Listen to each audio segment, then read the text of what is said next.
जय हिंद, जय भारत। दोस्तों, नेताजी सुभाष की गौरव गाथा के भाग 12 में आपने देखा कैसे नेताजी ने आजाद हिंद फौज और आजाद हिंद सरकार के लिए धन की व्यवस्था की। आज बात करेंगे उससे आगे की। 23 अक्टूबर 1943 की रात को आजाद हिंद सरकार ने अमेरिका और ब्रिटेन के विरुद्ध युद्ध की घोषणा कर दी। हालांकि उनकी कैबिनेट के कुछ सदस्य इसमें अमेरिका को शामिल करने के विरुद्ध थे, लेकिन नेताजी का कहना था कि अमेरिका की सेनाएं भारत में हैं और हमें उनके विरुद्ध लड़ना पड़ेगा। अंडमान और निकोबार द्वीप समूह पर जापान पहले ही कब्जा कर चुका था। 29 दिसंबर 1943 को जब नेताजी वहां पहुंचे तो जापान ने इनका control provisional government of Azad Hind को ट्रांसफर कर दिया। यह एक ऐतिहासिक क्षण था, क्योंकि यह पहली भारतीय सरकार थी जिसका भारत की भूमि के एक हिस्से पर अधिकार था। नेताजी ने जिमखाना मैदान पर तिरंगा फहराया। उन्होंने अंडमान को नया नाम दिया शहीद और निकोबार को स्वराज। नेताजी ने सेल्यूलर जेल जाकर भारत की आजादी के उस तीर्थ के दर्शन किए। कुछ दिन बाद उन्होंने एडी लोगनाथन को शहीद और स्वराज द्वीप समूह का चीफ कमिश्नर नियुक्त किया। यहां यह बात भी महत्वपूर्ण है कि जापानियों ने इन द्वीपों का डी जूरे अधिकार तो दे दिया था, पर डी फैक्टो अधिकार अभी भी जापानियों के पास था। यानी कानूनी रूप से तो ये द्वीप समूह अब आजाद हिंद सरकार के अधिकार में थे, लेकिन प्रैक्टिकल पर्पज से अब भी शिक्षा को छोड़कर बाकी कई महत्वपूर्ण विभाग अभी भी जापानी फौज के पास थे। और यह भी सच है कि जापानी अंडमान के रहने वाले निवासियों को अंग्रेजों का जासूस समझते थे। उन्होंने बड़ी संख्या में वहां निर्दोष भारतीयों की हत्या भी की थी। 8 दिसंबर 1943 को आईएनए के 4 जासूसों का एक दल रंगून से पनडुब्बी द्वारा भारत के लिए निकलता है और 14 दिन बाद सकुशल काठियावाड़ पहुंच जाता है, काम शुरू कर देता है। इनसे पहले भी कुछ और जासूसों को भी भारत भेजा गया था, पर इनमें कई पकड़े गए थे। कईयों को फांसी भी हुई थी, जैसे सत्येन बर्धन, वक्कम अब्दुल कादिर और फौजा सिंह। फील्ड मार्शल तेरोची, जापानी फील्ड मार्शल हैं तेरोची, ये साउथ ईस्ट एशिया में जापानी सेना के चीफ कमांडर थे। इन्होंने नेताजी से कहा कि आईएनए की भूमिका फील्ड प्रोपगेंडा तक सीमित रहनी चाहिए। नेताजी ने तेरोची को साफ साफ शब्दों में बता दिया कि भारत की भूमि पर अभियान की अगुवाई आईएनए ही करेगी। जापानियों के बलिदान से हासिल हुई आजादी से तो गुलामी अच्छी है। तेरोची ने कहा कि पहले एक ब्रिटिश ब्रिगेड के बराबर आईएनए की एक रेजिमेंट को लड़ने भेजेंगे और उन जवानों की एफिशिएंसी और मोरल का टेस्ट लेंगे। यदि वे अपने इम्तिहान में पास होते हैं तो बाकी को भेज देंगे। इस तरह 10,000 सैनिकों से सुसज्जित आईएनए की फर्स्ट डिवीजन जनरल मोहम्मद जमा कियानी के नेतृत्व में तैयार हुई।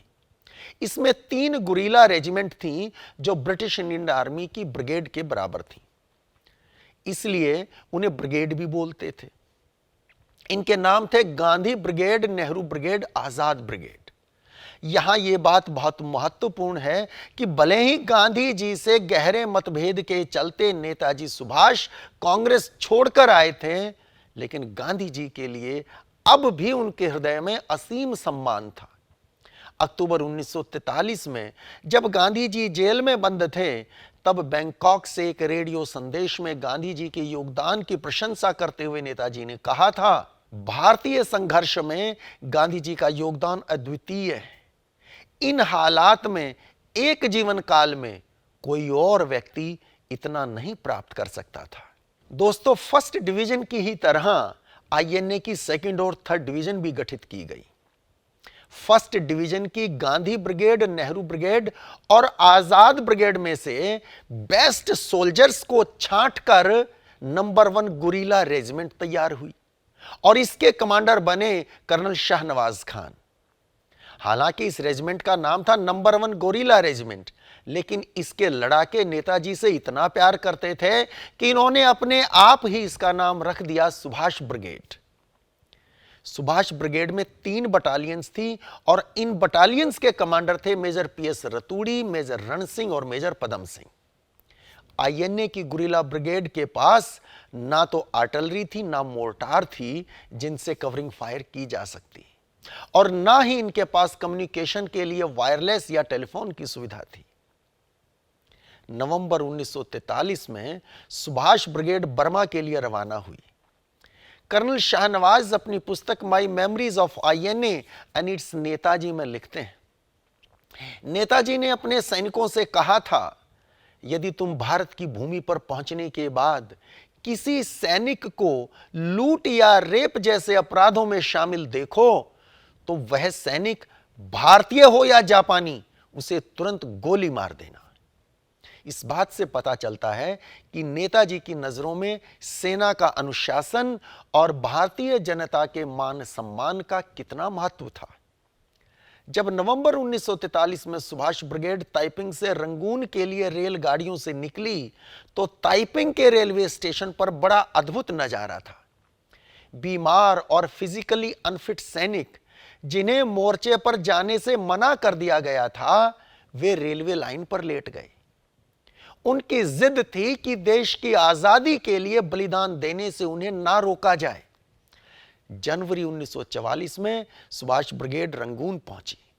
कभी रेल तो कभी बोट्स, और 400 मील तो पैदल चलकर आए थे वो दीवाने।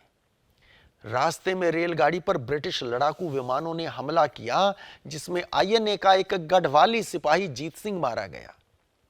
उस युद्ध में आजाद हिंद फौज की ओर से यह पहली कुर्बानी थी। रंगून से आगे मोर्चे तक जाने के लिए सुभाष ब्रिगेड को जापान की ओर से 5 लॉरियां मिली।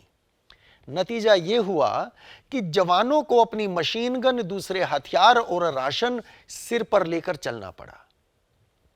कलादान घाटी और पहाड़ों की ठंड को सहने के लिए उन बहादुरों के पास सिर्फ एक सूती कंबल और एक गर्म कमीज थी। मच्छरदानियां भी अपर्याप्त थी, लेकिन जवानों में गजब का जोश था। उन्होंने नेताजी से कहा, हमें जल्दी मोर्चे पर जाने दें, राशन तो हम चर्चिल सप्लाई से ले लेंगे, यानी अंग्रेजों को मारने के बाद उनका राशन हमारे ही काम आएगा। 4 जनवरी 1944 को नेताजी रंगून पहुंचे और एडवांस हेडक्वार्टर्स की स्थापना की। 7 जनवरी 1944 को नेताजी बर्मा में जापानी सेना के कमांडर इन चीफ क्वाबे से मिलते हैं। इस मुलाकात के समय सुभाष ब्रिगेड के कमांडर कर्नल शाहनवाज खान भी नेताजी के साथ थे। क्वाबे ने नेताजी से कहा कि आईएनए के जवान छोटी छोटी फॉर्मेशन में जापानी सेना के साथ मिलकर जापानी अधिकारियों के अंतर्गत होकर लड़ेंगे। नेताजी ने इससे साफ इनकार कर दिया। उनका मानना था कि ऐसा करने से आईएनए की पहचान खत्म हो जाएगी। इसलिए आईएनए के जवान बटालियन से छोटी यूनिट में नहीं होंगे और उनका नेतृत्व भी जापानी नहीं, भारतीय अफसर करेंगे। दूसरा मुद्दा यह था कि जापानी और आईएनए के जवानों अफसरों द्वारा एक दूसरे को सैल्यूट कैसे किया जाए।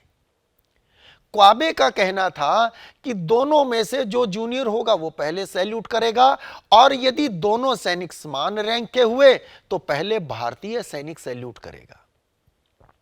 नेताजी ने इस पर सख्त ऐतराज किया और भारत के स्वाभिमान के साथ सौदा करने से साफ मना कर दिया। तब इस बात पर सहमति बनी कि यदि दोनों सैनिक समान रैंक के होंगे तो दोनों एक साथ सैल्यूट करेंगे।